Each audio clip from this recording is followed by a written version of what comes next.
Hello, c'est Patate qui vous refilme une vidéo que je viens à l'instant de filmer pour réaliser que ma caméra était trop basse et que j'étais hors champ. Je suis très heureuse. Mais du coup, on est plus loin dans mon décor parce que... Enfin, c'est pas mon décor, c'est foncièrement mon bureau. Parce que la caméra était déjà mise. Du coup, bah, j'ai essayé de refilmer dans le même endroit. Ça a foiré, mais bon, tant qu'on y est, continuons. Deuxième chose, j'ai pas de maquillage parce que je suis pas obligée de porter du maquillage tous les jours de ma vie. J'ai la flemme. Donc aujourd'hui, c'est une journée sans maquillage.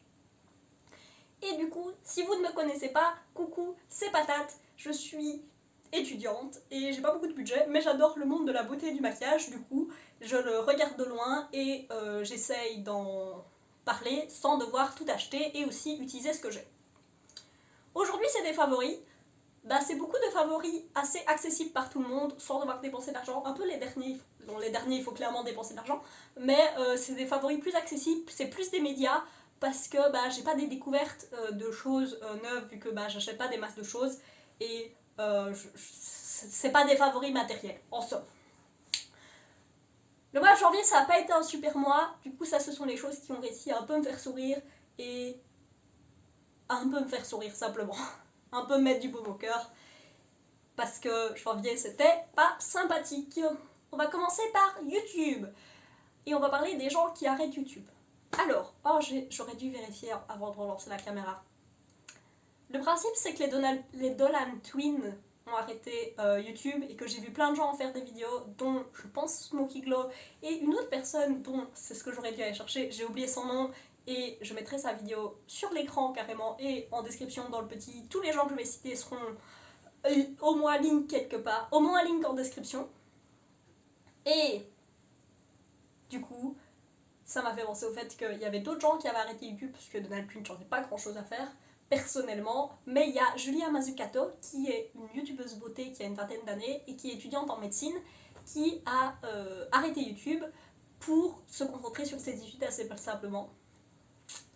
Et du coup, moi je vais pas vous conseiller de vous abonner parce qu'elle poste plus énormément, mais je vais vous conseiller d'aller voir des vidéos avec des titres un peu différents. Elle a fait une vidéo, ce qui est certainement celle que je mettrai en description, qui est super, qui est où elle parle de comment est-ce que les consommateurs et les youtubeurs et les marques ont fait évoluer la manière dont le marché de la beauté fonctionne actuellement. Elle parle de code, elle parle de PR search, etc. C'est super intéressant, la vidéo est vraiment bien faite. Et elle a aussi une vidéo avec, genre qui a rien à voir, mais avec ses 10 mèmes préférés, qui sont tous des vidéos. La vidéo est juste drôle et sympathique.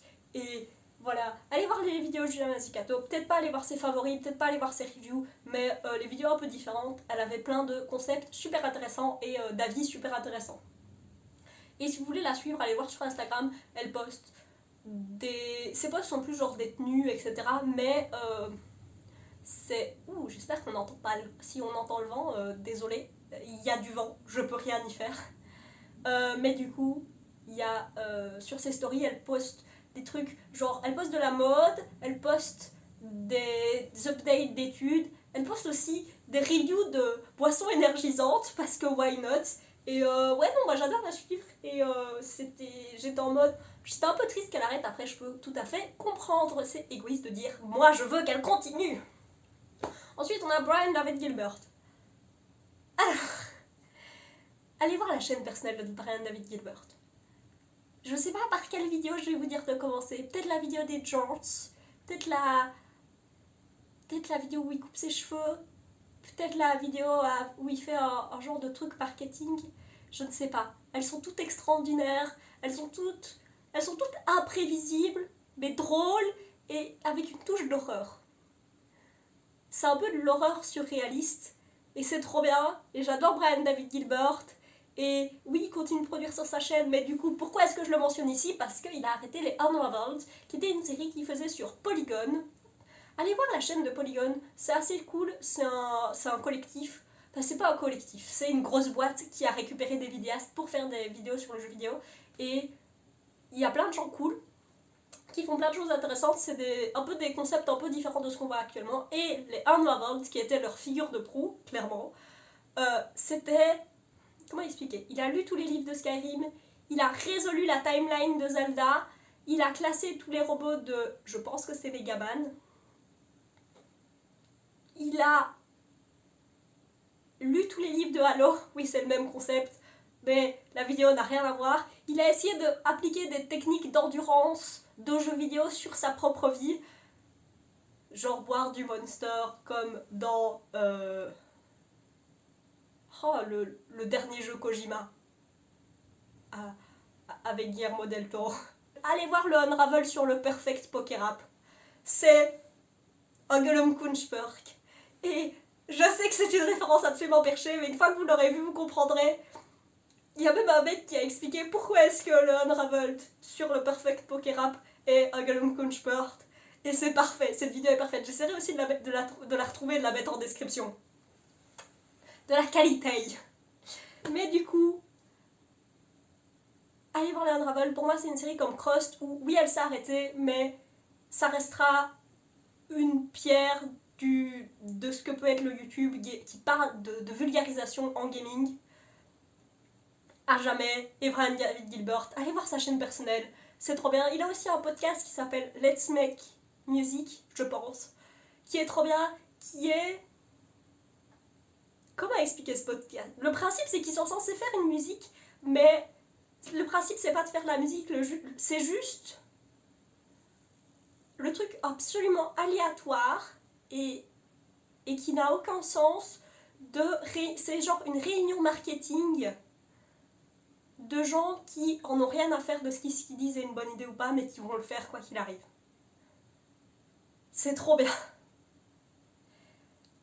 Voilà. Et si vous n'avez pas vu Crust aussi, allez voir Crust. Allez voir Crust pour Gilles. Allez voir Crust pour pouvoir chanter Attention Dino Danger avec tout le monde. Je sais que ça a un certain âge, mais ça reste de la qualité. La dernière chaîne dont je voulais parler, ça n'a rien à voir avec les gens qui arrêtent. C'est Zefrank One, qui est une chaîne qui parle de zoologie en insultant les choses dont il parle. Voilà, c'est tout. C'est trop bien. C'est super drôle. L'écriture est vraiment très très drôle et c'est de la vulga et on apprend plein de choses, mais même si on apprend plein de choses, eh ben c'est quand même de la vulga très très drôle. Voilà. C'est un peu Tirzou, mais si les quelques blagues de Tirzou faisaient toutes les vidéos. Allez voir Tirzou aussi, il fait des classements de bébêtes et il parle des stats, genre un peu à la RPG, enfin jeu de rôle, il parle de zoologie comme si on vivait dans un jeu de rôle. Ou un RPG. C'est trop bien. Quand je dis jeu de rôle ou RPG, je sais que c'est la traduction littérale, mais quand je dis RPG, je parle des jeux vidéo, et quand je dis jeu de rôle, je parle des jeux de table. Mais ouais, allez voir Zefrank. Moi, je vous dirais, allez voir la vidéo sur le batfish. C'est les poissons qui marchent au fond de la mer et qui ont des grosses lèvres. C'est de la qualité.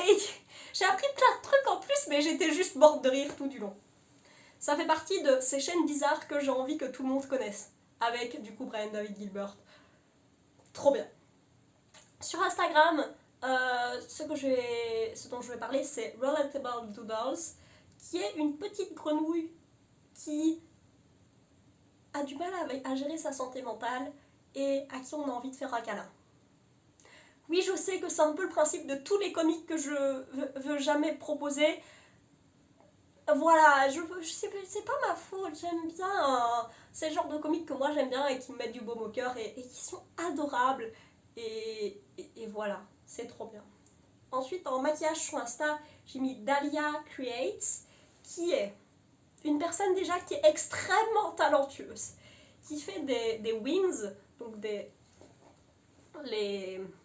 ce qu'on porte sur le... Quand on fait de l'eyeliner et puis qu'on le flique, et ben ça, et elle le fait de manière créative avec des couleurs, et je trouve que même si moi je n'ai pas les capacités de faire ce qu'elle fait, ça reste trop bien. Ensuite, dans la dernière chose sur Instagram. Alors, sur Instagram, je suis We Rate Dogs. Si vous ne suivez pas sur Twitter, We Rate Dogs, Force of Dogs et I've Pet That Dog, je sais pas ce que vous faites de votre vie. Non, mais j'ai pas envie de juger votre vie, vous pouvez ne pas aimer les chiens. Mais c'est trop bien, c'est plein des chiens mignons. Et voilà, j'aime trop. Voilà, je suis genre je suis sûre qu'il y a bien genre au moins un cinquième de mes abos Twitter, de mes abonnements Twitter, qui sont juste des chiens. Sorry not sorry. Mais du coup, je suis We Red Dogs aussi sur Instagram. Et dans ses stories, il partage plein de trucs, dont des charités, etc. Mais aussi d'autres comptes de chiens, que comme ça je peux aller les suivre. Et il a partagé Back Dogs. Oui, c'est ce que ça veut dire. C'est des chiens dans des sacs où il y a juste leur tête qui sort. Et c'est trop mignon. Et c'est super drôle. Et ils ont toujours l'air super blasés. Et j'aime trop.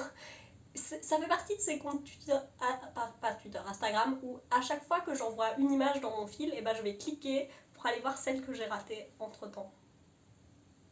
Voilà. Et je l'ai mis 2 fois dans le dossier où je mets les choses dont j'aimerais en parler un jour dans mes favoris. 2 fois.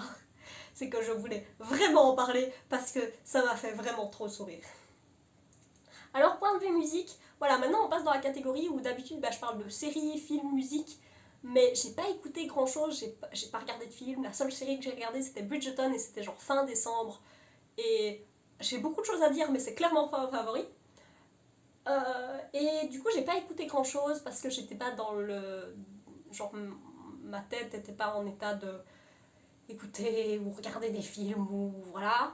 Et du coup, je suis revenue à mes vieux standards qui est Lover's Carving de BBO, qui est la musique de fin de Nous trois ou rien, le premier film de Kéron. Parenthèse Kéron, allez voir les 2 films de Kéron. Nous trois ou rien, c'est un film de qui parle du. C'est une biographie, enfin un biopic sur le père de Kéron qui était, enfin pas révolutionnaire, résistant en Iran et qui s'est retrouvé en prison et qui a dû finalement immigrer en France.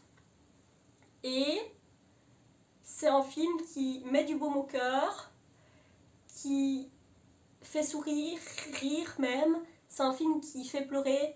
C'est un film qui fait réfléchir sur le monde. Et moi, c'est mon type préféré de film. C'est qui contient tout ça. Et c'est vraiment trop bien. Et Mauvaises Herbes, son second film, c'est l'histoire d'un prof qui a une classe de. Genre une école des devoirs, avec des jeunes qui sont un peu mis à l'écart par la société, et on voit en parallèle la jeunesse de ce prof-là et la vie des jeunes. C'est un film qui est génial, mais je sais pas si c'est un film que moi je saurais revoir. Trigger warning pour Mauvaises Herbes, avec du suicide et de l'abus sexuel. Comme ça, vous savez. Mais c'est un film qui est extraordinaire et je suis contente de l'avoir vu une fois, surtout que je l'ai vu au cinéma. J'ai vu les 2 au cinéma. Mais du coup, pour revenir sur Nous trois ou rien, donc Lover's Carving et la musique de fin, et c'est une musique en 2 parties, écoutez-la d'un coup, d'un bout à l'autre. C'est une musique qui pour moi représente l'espoir et qui arrive à faire ressentir l'immigration dans un sens. Et ouais, c'est une de mes musiques préférées et à chaque fois que je l'entends, je peux juste sourire et je trouve que c'est un choix parfait pour la fin de Nous trois ou rien. Voilà. Je me suis remise à lire.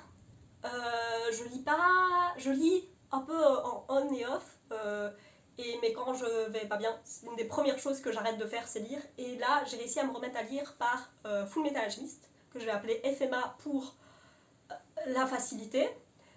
Je sais que à peu près tout le monde a lu ou vu FMA. Moi, je ne l'ai pas encore fini. J'achète les reliés petit à petit. Et là, il se fait que maman m'a ramené les 2 reliés suivants.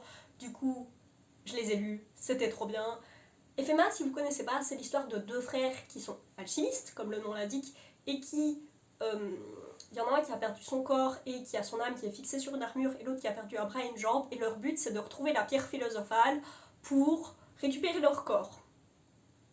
Ça, c'est le principe de base. Ça va tellement plus loin. L'histoire a un scope, je sais pas comment dire en français, mais l'histoire a une grandeur.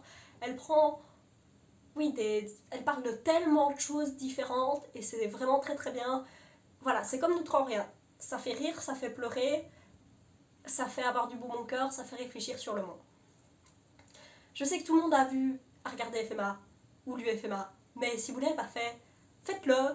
Il y a 2 animes Brotherhood est plus proche du manga et l'original s'est détaché vu qu'il a été produit en même temps et du coup à un moment il l'a dépassé comme Game of Thrones. Oui, sauf que Game of Thrones c'est vraiment mauvais et il y a des gens qui, par contre, personne va défendre la fin de Game of Thrones, par contre il y a des gens qui défendent la fin de l'original, l'anime original de FMA. J'ai juste vu le début de Brotherhood et ce que je peux dire c'est qu'il passe le premier chapitre sauf qu'il y a un personnage récurrent qui revient après et qu'il galère à le gérer et c'est très drôle. Enfin moi je trouve ça drôle parce que la personne avec qui je le regardais comprenait pas qui était ce personnage et qu'est-ce qu'il faisait là, mais parce qu'il saute le premier chapitre du manga. Voilà. Mais du coup, oui, FMA, ce qui m'a fait recommencer à lire et qui m'a redonné envie de lire et peut-être de recommencer à essayer de regarder des trucs de fiction. Mais du coup, qu'est-ce que j'ai fait si j'ai pas regardé de trucs de fiction, si j'ai pas lu? Eh ben, j'ai joué à des jeux vidéo. D'abord, j'ai joué à des jeux vidéo plus stratégie posée. Donc le premier auquel j'ai joué, c'est Puppy Cross, qui est le jeu de la chaîne YouTube La Développeuse du Dimanche. Allez voir sa chaîne, c'est vraiment cool. Ça parle de développement de jeux vidéo à l'intérieur, mais aussi de jeux vidéo en général. C'est vraiment très très cool. Et elle a sorti un jeu qui s'appelle Puppy Cross, qui est des nonogrammes où quand on résout les... Je vais pas expliquer ce que c'est des nonogrammes. Voilà, je vais mettre quelque part à quoi ça ressemble une grille de nonogrammes, vous allez comprendre, mais Puppy Cross, c'est un jeu qui, quand on résout les nonogrammes, on récupère des chiens ou des accessoires, et puis après, on a un jardin dans lequel on peut mettre les chiens et les accessoires, même qui peuvent interagir, et c'est trop mignon. J'adore, j'ai fini toutes les grilles, et les grilles du DLC qui est Catty Cross, je pense, enfin celui avec les chats, qui est vachement plus dur, mais c'est trop bien. Ensuite, j'ai relancé Opus Magnum. Opus Magnum, c'est un jeu où... Alors le principe, c'est qu'on fait des machines alchimiques où on a des réactifs et on doit arriver à des produits avec une machinerie. C'est de la progra. C'est de la progra visuelle. Si vous aimez la progra, mais que vous n'avez pas envie, que vous ne savez pas quoi en faire, que vous n'avez pas des projets ou quoi, Opus Magnum, c'est un jeu de progra. C'est comme Human Resource Machine. Human Resource Machine, c'est beaucoup plus direct que c'est de la progra par rapport à Opus Magnum. Human Resource Machine, c'est gratuit. Si vous avez jamais fait de la progra de votre vie et que vous voulez voir si c'est cool, faites-le. Juste. Je l'ai fait avant de rentrer à l'UNIF et j'étais très heureuse parce que quand je suis arrivée à l'UNIF, j'avais le cerveau qui fonctionnait déjà en progra. J'ai fait de la physique, d'où le fait que j'ai fait de la progra. Mais du coup, j'avais déjà fait Opus Magnum en septembre, je pense que c'est là que je l'avais acheté. Et j'avais fait tout le jeu. Là, mais j'avais fait d'un coup. Et là, je suis retournée, j'ai été optimiser chacun des aspects. Et voilà, j'avais juste besoin d'un jeu où j'allais me poser, de me concentrer. Et c'était vachement bien. Ensuite, j'ai joué à Ace Attorney, j'allais dire Phoenix Wright. Si vous savez pas ce que c'est Ace Attorney, même si je dis que c'est Phoenix Wright, c'est Objection. Voilà. Et c'est trop bien, donc c'est un jeu dans lequel il y a deux parties, même si même Capcom a l'air d'oublier que parfois il y a deux parties. Il y a une partie qui est des enquêtes et une partie qui sont des procès, et Capcom fait toute la publicité du jeu sur les procès. Moi j'ai joué à la version Switch, la trilogie. Dans les enquêtes on cherche des indices et à partir du deuxième jeu on peut réussir à défaire des mensonges ou des choses qui sont cachées par les témoins, enfin les personnes à qui on parle pour récupérer des informations. Et pendant les procès, il y a deux grands trucs à faire. Il y a en instant. Pourquoi j'ai la version de Mia en tête? Je ne sais pas, mais j'ai la version de Mia en tête. Et là en instant, le principe c'est qu'il y a le témoin qui fait un témoignage et puis on peut dire un instant pour avoir plus d'informations et récupérer soit une information supplémentaire, soit une preuve parfois. Et on a les objections où on doit montrer une preuve pour montrer une contradiction dans un témoignage. Et on résout des enquêtes. Foncièrement, c'est des énigmes, mais cachées dans un visual novel. Genre où c'est un visual novel caché dans des énigmes. Voilà. Et moi, j'aime beaucoup. Mon enquête préférée, c'est la même que celle de tout le monde. C'est la dernière du 2, même si j'aime beaucoup celle du samouraï d'acier. Et j'aime beaucoup aussi celle avec le vase cassé. Genre celle qui se passe au village Kurain. Même si ils font des petits allers-retours centre-ville, village, alors qu'il faut genre 2 heures de train et qu'il y a 2 bus par jour. Mais c'est pas grave. J'aime bien comme ils le mentionnent. Là, j'ai deux problèmes avec le jeu. J'ai trois problèmes avec le jeu. Et ça reste un favori malgré les trois problèmes. La localisation. J'ai fait le jeu en français, parce que je pourrais pas faire le jeu en japonais. Et Mia mange des burgers.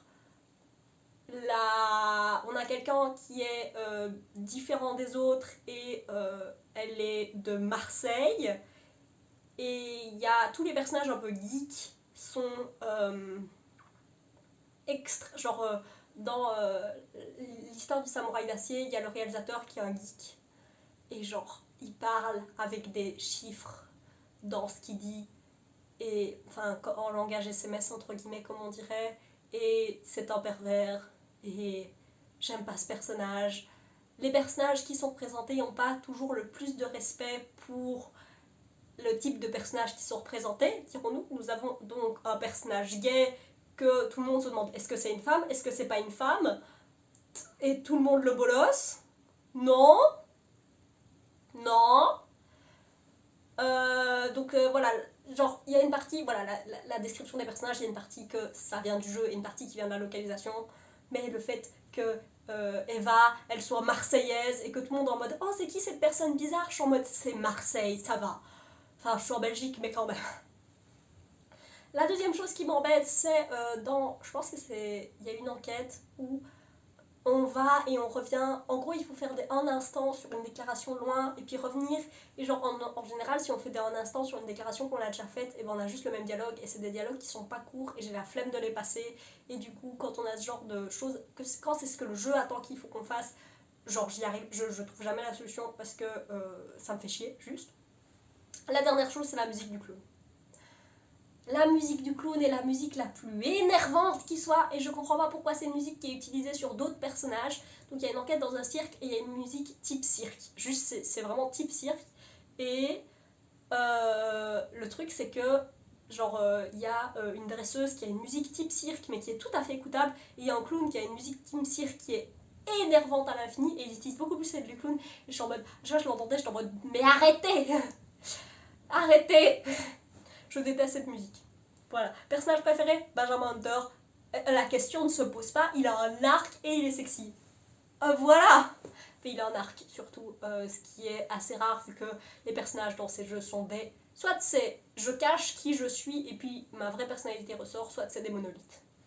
Comme Phoenix. Phoenix c'est un monolithe, même Maya c'est un monolithe. Pearl elle mérite tous les câlins du monde. Pearl elle mérite pas de vivre toutes les choses atroces qu'elle vit. Pauvre Pearl, elle a 9 ans quoi. Et pourquoi est-ce que Maya elle a un crush sur Phoenix? Ils ont genre beaucoup de... Je sais pas, ils ont genre au moins 7 ans de différence de mémoire. Et il y a Tekkiv qui a un... Si, la localisation, j'ai beaucoup de choses à dire contre elle, mais les jeux de mots... L'inspecteur il s'appelle Dick Detective. C'est Dick Detective. Et il y a plein de références à de la culture française. La localisation a plus de trucs négatifs que positifs, mais il y a des trucs très très drôles.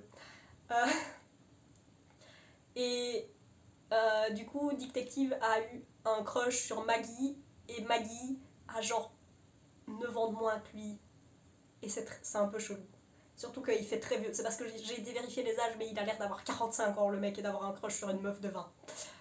Mais voilà, c'est mon avis.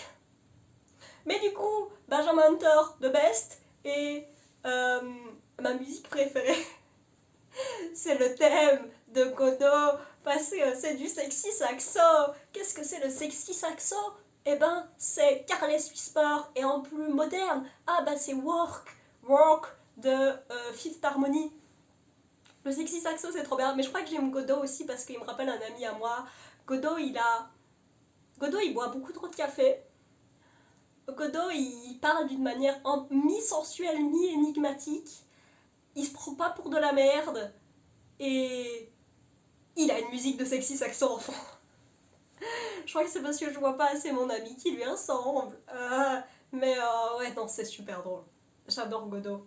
Mais j'adore ce jeu, genre, ça fait partie de mes jeux préférés de tous les temps, malgré tous les problèmes que j'ai pu lui trouver. Donc, c'est quand même énorme. Et là, j'étais contente d'avoir oublié assez que pour le refaire. Il me reste une énigme, c'est la dernière. Enfin, une enquête, c'est la dernière du troisième jeu. Et je suis en plein dedans. Je vais certainement aller faire ça une fois que j'aurai fini de monter et tourner ce que je dois faire aujourd'hui. Et le dernier jeu auquel j'ai joué, c'est Pikmin 3 Deluxe.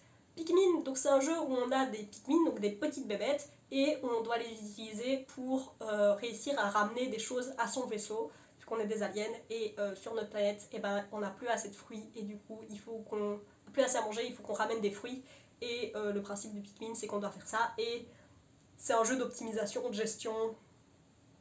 J'ai encore oublié comment le type de jeu ça s'appelait, mais c'est des jeux où on a des troupes, quoi. Je pense que c'est Age of Empires, que c'est un jeu qui ressemble qui a le même genre de mécanique, sauf que là, c'est se joue à la manette, donc c'est très très différent. Et Nintendo a vraiment optimisé la formule pour jouer à la manette, et j'aime beaucoup le fait de l'optimisation du temps. J'ai pas fait j'ai dû jouer une vingtaine d'heures dessus, je pense. Pikmin, c'est le genre de jeu qui est rejouable à l'infini, à peu près, parce qu'on peut toujours optimiser quelque chose. Mais j'ai pas encore refait la campagne principale, mais j'ai optimisé quelques-unes des missions qui sont autre part dans le menu. Et c'est trop bien. Et je pense qu'il vaut ses 60€. Il n'a pas l'air de valoir ses 60€ quand on le voit comme ça, mais il vaut clairement ses 60€.